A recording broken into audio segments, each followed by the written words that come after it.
ka Gusti nu Maha Suci, ngedapang jiat pangraksa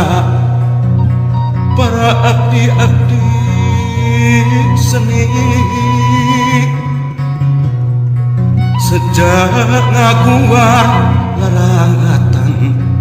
titis waris ini aki ngembakeun jalan laratan katampian kesan mandi kaleuwih sifat tahunan leuwih nu ngaruncang diri-diri anu sakiwari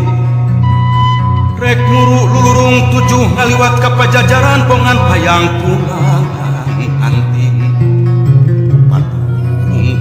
padung dengan jeung usikna pancikan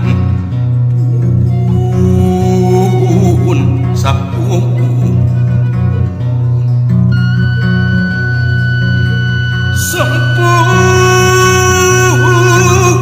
Rasun karumuhun kahyang